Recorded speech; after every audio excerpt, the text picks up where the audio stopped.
Welcome back to my channel Mithu's family. আমার পরিবারের সকলকে জানাই অনেক অনেক স্বাগতম এবং অনেক অনেক ভালোবাসা জানিয়ে আজকের ব্লগটি 5:30 থেকে শুরু করতে চলেছি। ঘুম থেকে উঠেছি 5টার সময়, বিছানায় এপাশ ওপাশ করতে করতে ঘড়ির কাঁটায় বেজে গেছে 5:30। তবে চলো, বোকা মানুষ ধোকা খায়, সৎ মানুষ কষ্ট পায়, সরল মানুষ আঘাত পায়, স্বার্থপর মানুষ আনন্দ পায়। এটাই জীবনে আমাদের বাস্তবের সত্য কথা। শুভ সকাল আমার প্রিয় বন্ধুরা, দেশ বা দেশের বাইরে আমার যে সকল বন্ধুরা আছো, আশা করি অনেক ভালো আছো এবং অনেক সুস্থ আছো ঠাকুরের কৃপায়। আমরা ভালো আছি শারীরিক দিক থেকে, কিন্তু মন থেকে ভালো নেই। সবটাই বলবো, সবটাই শেয়ার করব। তার আগে আমি নিজের পরিচয়টা দিয়ে নিই আমার নতুন বন্ধুদের জন্য। আমি মিঠু, মুর্শিদাবাদ জেলার বহরমপুর শহরের ছোট্ট একটি গ্রামের গৃহবধূ।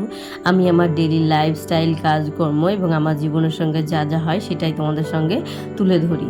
যদিও আমি অনেকদিন থেকে ইউটিউব জগতে কাজ করছি, প্রায় 2.5 বছর ধরে, তবে তোমাদের ভালোবাসার জন্য আমি এরকমভাবেই পাগলের মতো খেটে যাচ্ছি।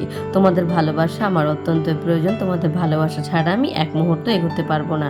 সবাই পাশে থেকো, সবাই সাথে থেকো। চলো আজকের ব্লগ ভিডিওটি শুরু করা যাক। ঘুম থেকে উঠে ঘর দোয়ার সুন্দর করে ঝাড়ু দিয়ে একবারে পরিষ্কার করে বের করে নিয়েছি। আর আজ খুব তাড়াহুড়ো করছি, জানো তো, বারটা আছে রবিবার, নেই স্কুল, নেই কোনো কাজ, তবুও যেন তাড়াহুড়ো করছি। তার কারণ আছে, আমার দেওরের মেয়ে, তোমাদের এর আগের ব্লগে শেয়ার করেছিলাম যে হাসপাতালে অ্যাডমিট রয়েছে। তো আজ তার হচ্ছে 8 দিন থাকা হচ্ছে হাসপাতালের ভেতরে। তার যে কি কষ্ট সেটা হয়তো তোমাদের বলে বোঝাতে পারবো না, আর কি হয়েছে সেটাও তোমাদের বলবো। আর সবটা বৃত্তান্ত বলছি, চলো পুরো ব্লগটা দেখতে থাকো। যদিও কি ভর্তি করা হয়েছিল শনিবার, আর আজ যেদিন ব্লগটা আমি করেছি সেই দিন হচ্ছে রবিবার, আর যেদিন তোমাদের সঙ্গে শেয়ার করছি সেই দিন হচ্ছে মঙ্গলবার। যাকে বন্ধুরা, এটা হচ্ছে রবিবারের ব্লগ। সোমবারে আমি অন্য ব্লগ ছিল সেটাকে দিয়েছিলাম, তারপরে মঙ্গলবারে আবার এই ব্লগটা রেডি করে তোমাদের সঙ্গে শেয়ার করলাম। রবিবারে ঘুম থেকে উঠে সকালে বাসি কাজকর্ম সেরে নিয়ে একেবারে রান্নাবান্না জোগাড়ে যেতে হবে। তার কারণ মেয়ের জন্য হাসপাতালে ভাত নিয়ে যেতে হবে এবং আমার যাও রয়েছে, তার জন্য ভাত নিয়ে যেতে হবে। দেখো, এদিকে লেবু পাড়তে আসলাম ভাত দিয়ে খাবো বলে, কিন্তু এগুলো একেবারে জালি লেবু, আবার নতুন করে লেবু ফুটে গেছে, আর আগের পুরনো লেবুগুলো সবই পেকে ঝরে পড়ে গেছে। তবে যাকগে, এটা আমার সকালবেলা রোজকার কাজ, গাছপালাগুলো দেখার। এদিকে চোখটাকে আমি ধাঁধিয়ে নিয়েছি গাছপালা দেখে, তারপরে এদিকে রান্নার তোড়জোড় করে জোগাড় করে নিচ্ছি। না, আজকে আর স্নান করিনি, এত শরীরটা খারাপ তোমাদের হয়তো বলে বোঝাতে পারবো না। নাক একেবারে বন্ধ হয়ে আসছে। প্রতিদিন সকাল এবং দুপুরে হাসপাতাল থেকে মেয়েকে দেখে এসে স্নান করা আমার একেবারে বেঁধে গেছে। আর আমার যেহেতু একটু ঠান্ডার ধাত, টনসিল হয়ে যায়, গলা ফুলে যায়, সেই জন্য কিন্তু আমাকে অনেকটা সাবধানে চলতে হয়। এই যে এতদিন ধরে সাবধানে চলে নিয়ে এখন গলাটা ব্যথা শুরু হয়েছে এবং গলায় ব্যথা করছে বলে সেই জন্য সকালবেলায় স্নান করলাম না। একেবারে বাসি নাইটি সেরে তার চলে এসেছি একেবারে রান্নাঘরে রান্না করতে ঢুকে এসে একদম ভালো লাগছে না, মন খারাপ নিয়েই রান্না করছি যে মেয়েটার ঠাকুর আজকে যেন ছুটি দিয়ে দেয়, আজকে যেন ছুটি দিয়ে দেয়। আর ওকে জানো তো, একটার পর একটা রিপোর্ট করিয়ে যাচ্ছে। আর ওইটুকু একটা মেয়ে, 9 বছরের একটা মেয়ে, ওর হাতে এতগুলো ছুঁচ ফোটায় আর এতগুলো সিরিজ ঢোকায় আর এতটা ইঞ্জেকশন আর সেলাইন টানে, তো প্রচণ্ড কষ্ট পায়। তো ও যতটা কষ্ট পায় তার থেকে তো ওর মা বেশি কষ্ট পায়, আর তার সঙ্গে আমাদের পরিবারের সবাই কষ্ট পায়। ঠাকুরের কাছে তোমরা সবাই প্রে করো যাতে সুস্থ হয়ে যায়, ও খুব তাড়াতাড়ি সুস্থ হয়ে যেন বাড়ি ফিরে। আর ওকে আমরা বাইরে এক জায়গায় ডাক্তার দেখাতে নিয়ে যাবো, এখানে ফেলে রাখবো না। ডাক্তার নার্সরা বলছে তোমরা এখান থেকে হাসপাতাল থেকে এই ট্রিটমেন্টটা করে নিয়ে তোমরা যেন অবশ্যই বাইরে ডাক্তার দেখাও। তো হ্যাঁ, আমরা অবশ্যই বাইরে দেখাবো, তবে তোমরা সবাই আশীর্বাদ করো যেন আমার দেওরের মেয়েটা সুস্থ হয়ে যায়, সবাই মিলে যেন আবার আনন্দে দিন কাটাতে পারি একসঙ্গে। যাকে চলো, এখন এই যে দেখতে পাচ্ছ একটু মাছের ঝোল রান্না করব, ওদের জন্য ভাত নিয়ে যাব, একটু বেশি পরিমাণে মাছের ঝোলটা রান্না করে নিচ্ছি। বাড়িতে যেহেতু মেয়েকে রেখে যাব, আমরা খাওয়া দাওয়া করে বেরিয়ে যাব, যেহেতু 10টার সময় বাড়ি থেকে বেরোবো, 11টার সময় আমাদের হাসপাতালে ঢুকতে দেয়। আর হাসপাতালের নিয়ম অত্যন্তই খারাপ, তোমাদের হয়তো বলে বোঝাতে পারবো না।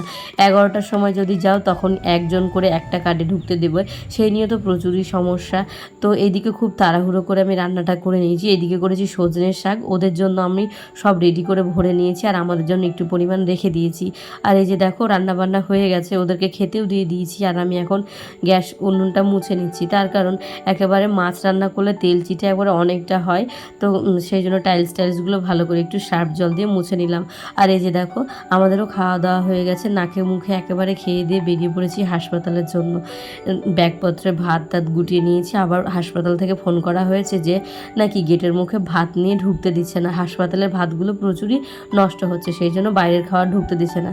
তবে চুপ করে হচ্ছে আমি সাইড ব্যাগের মধ্যে ভাত এবং মেয়ের জন্য তরকারিটা নিয়ে ঢুকে নিয়েছি, কারণ ও হাসপাতালের ভাত তরকারি একবারে পছন্দ করে না। আবার যে কার কি হলো, কোন পরিবারের যে আবার দুঃখ নেমে আসলো, হাসপাতালের মধ্যে আবারও একটি পেশেন্ট ভর্তি হয়ে গেল। দিন রাতে 24 ঘন্টা পেশেন্ট আসতেই থাকে। মুর্শিদাবাদের বহরমপুর মেডিকেল হাসপাতাল বা কলেজ তোমরা যদি আসো তাহলে বুঝতে পারবে যে মানুষের কত সমাগম আর কত ভিড়। এতেই মানুষ থাকে, এতেই মানুষ অসুখ এবং বিসুখ হলে পরে তখন কিন্তু দৌড়ে সে হাসপাতালে যায়। যতই চেম্বারে দেখানোর পর কিন্তু যখন পারে না, খুব ক্রিটিক্যাল হয়ে যায়, তখন কিন্তু সেই হাসপাতালে ট্রান্সফার করেই দেয়। যাকে আমরা যখন গেটের মধ্যে ঢুকি, আমরা কার্ড নিয়ে ঢুকতে ভয় পাচ্ছি যে কোনো কিছু বলবে নাকি, আর কিছু মানুষ দেখি এমনি গেটের মধ্যে ঢুকে যাচ্ছে কার্ড ছাড়া, পেশেন্ট আছে পেশেন্ট বলে ঢুকে যাচ্ছে। যাকে কথাই রয়েছে, বোকা মানুষ ধোকা খায়, সৎ মানুষ কষ্ট পায়, সরল মানুষ আঘাত পায়, স্বার্থপর মানুষ আনন্দে দিন কাটায়। এটাই হচ্ছে আমাদের বাস্তবের সত্য কথা, জানো তো। সৎ মানুষ কষ্টই পায়। সৎ হয়ে দাঁড়িয়ে কার্ড নিয়ে ঢুকে এতক্ষণ ধরে রোদ্রুর মধ্যে দাঁড়িয়ে থেকে মানে সৎভাবে কাজ করে মানে আমরা কষ্ট পেলাম রোদ্রুর মধ্যে দাঁড়িয়ে, আর একেবারে ওরা ঢুকে পড়লো কার্ড ছাড়াই। তবে কোনো রকম হাসপাতালে ঢুকে মেয়েকে খাইয়ে দাইয়ে 1 ঘন্টা মতো ছিলাম, তোমাদের দাদা ভাই এবং আমি চলে এসেছি বাড়ি। আর হাসপাতাল থেকে আসলে পরে তো একেবারে জামা প্যান্ট কাচাটা প্রযোজ্য এবং নিজের সন্ধান করাটাও প্রযোজ্য, কারণ বাড়িতে আমারও একটা ছোট বাচ্চা রয়েছে। আর আমি যতটুকু পারি সব সময় হাসপাতাল থেকে এসে যা থাকে সব যাবতীয় জিনিস আমি একবারে কেচে পরিষ্কার করে ধুয়ে মেলে দিই, আর নিজেও স্নান করে নিই। দিন ধরে দুবার করে স্নান করা হচ্ছে, তবে আজকে একবারই স্নান করব। সকালে যেহেতু বললাম এমনি নাইটি ছেড়ে রান্নাবান্না করে চলে গেছিলাম যেহেতু রবিবার বলে। আর এই যে এখন তোমাদের দাদাভাইয়ের জামা কাপড় এবং আমার জামা কাপড় যেগুলো হাসপাতাল থেকে এসেছিলাম সেগুলো সুন্দর করে কেচে মেলে দেবো। আর মেয়ে এখন একটু সুস্থ রয়েছে, তবে আরও ব্লাড টেস্ট এবং পেটের ইউএসজি হবে, তারপরে দেখবে ওনারা কেমন আছেন, তারপরে কিন্তু ছাড়বে। জানি না, তোমাদের দাদা ভাই এখন বলছে মনে হচ্ছে এখনও আরেক সপ্তাহ রাখবে, তো 1 সপ্তাহ মানে আরও বিশাল ব্যাপার। যাকে এরকমভাবে কষ্ট করে আমাদের দিন যাচ্ছে এখন, তোমাদের হয়তো বলে বোঝাতে পারবো না।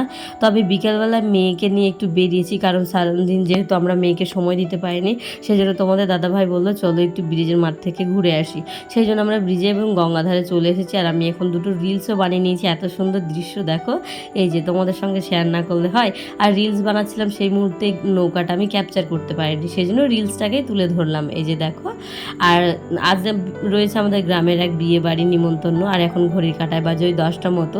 স্কুলের কাজ প্রাইভেটের কাজ সবগুলো কমপ্লিট করিয়ে নিয়ে এখন এই যে বেরিয়ে পড়েছি 3 মায়ের ছায়ে বিয়ে বাড়ি যাবো বলে। পাড়ায় কাছেই একদম, বাড়ির 4-5টা বাড়ির পরে আমাদের বিয়ে বাড়িটা। তবে এই যে দেখতে পাচ্ছ মেয়েকে না এখন আর রেডি করাতে হয় না, ওর বাবা মালাটা পরিয়ে দিয়েছে আর ওর টিপটা নিজে পরে নিয়েছে, মাথাটাও নিজে আশ্রিয়ে নিয়েছে। বিয়ে বাড়ি যাবে ও এক্সাইটেড। তো চলো গ্রামের বিয়ে বাড়ির বউ তোমাদের দেখায়। ছেলে মেয়ে পছন্দ করে বাবার ঘর থেকে সবাই রাজি হয়ে কিন্তু বিয়েটা দিয়েছে। তবে আমরা জাতিতে চাই, আমরা হচ্ছে চাই জাতি, আর ওরা হচ্ছে জাতিতে চৌধুরী মানে বিন জাতি। মানে আমাদের এখানে প্রথম এই জাতি মানে চাই জাতিদের সঙ্গে বিন জাতিদের বিয়ে হলো, তবে লাভ ম্যারেজ করে। তো তবে এটা ভালো একটা খবর। এই যে দেখো একটা মানুষ পরীর সঙ্গে আমার দেখা হয়েছে, এত সুন্দর লাগছে পরীটাকে, তোমাদের হয়তো বলে বোঝাতে পারবো না। ভাবলাম আমি মানুষ পরীটাকে দেখবো, তোমাদের সঙ্গে শেয়ার করবো না, তার জন্য তোমাদের সঙ্গেও শেয়ার করলাম।